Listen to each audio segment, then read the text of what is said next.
Corey Urban here in the Fight Network studios alongside my good pal Morgan Campbell. Morgan, happy holidays. Happy holidays to you. Love the sweater. Man. Yes, well I have to bring some festive cheer You here. look so festive. That's the most festive boxing combination since Drago versus Rocky on Christmas Day, 1985 I think it was. Well, I'm also excited because the boxing calendar, it hasn't run out quite yet. We do still have some big fights left on the calendar. December 31st in Osaka, Japan at the Bodymaker Coliseum, Guillermo Rigondeaux defending his WBO Super Bantamweight title against Hisashi Amagasa.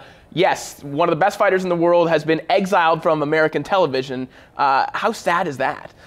It's really sad, again, especially considering where Rigondeaux was come from. Like a year and a half ago, he has this big win over Nonito Donaire, and he thinks that that's what's going to put him over and make him a household name. And if boxing is the meritocracy that we've all been told it is, or that he's been told it was before he left Cuba, then that's what it should have done. But you know, we haven't seen any big fights materialize since then. Bob Arum basically punished him for beating the fighter that Arum had placed his faith in. So now we see, a couple of low-level title defenses, the Agbeko fight, the fight in Macau, and now this one. Now, I spoke to Gary Hyde a couple weeks ago, Rigondeaux's manager. He assures me that big things are coming in 2015. I'd have to see it before I believe it. Yeah, I want to believe him, but I haven't seen it from American networks. I haven't seen any kind of dedication to putting guys like Rigondeaux on the air, and it's frustrating for me, and I think for a lot of boxing fans, because it seems that they're fine with putting blatant mismatches on television, but they're not okay with putting a guy like Rigondeaux on the air because his style is boring. But if you are the leader in boxing, as a broadcaster, then you should have a dedication to putting the best fighters in the world on the air, and Rigondeaux was one of them. And this would be kind of like saying, well, I'm not going to put the Baltimore Ravens on the air because they don't throw the ball enough. It's a ball control offense, and they win the years that they were really good. Ball control offense, and we win with defense.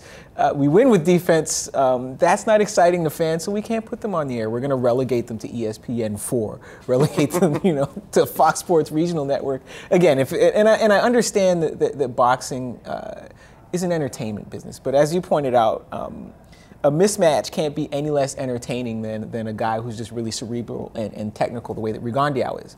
Well, speaking of mismatches, I won't call this fight a complete mismatch necessarily because there are some physical difficulties there for Rigondeaux, namely a 7-inch height disadvantage against Hisashi Amagasa, who really is a featherweight, maybe a super featherweight, who's melting all the way down here at 5'10.5". But Amagasa, his best career win is against Riel Li, who he also lost to. Morgan, Amagasa is basically a tall 1-2 guy, and against a guy like Rigondeaux, even with a severe height advantage, that's bad news because you need to be a complicated puzzle if you have any hope of beating Rigondeaux. Well, let's look at Amagasa's chief advantage in this fight. It's his height, and the whole idea of a height advantage in boxing is really a fallacy. There's a reach advantage or there's no advantage. You could be like Diego Corrales, tall fighter without particularly long arms, and you don't have a reach advantage. It really doesn't matter how tall you are. It matters the range at which you're able to fight. Makes you a bigger target in some cases. Which, looking at Rigondeaux and Amagasa, that kind of looks like what it's going to be.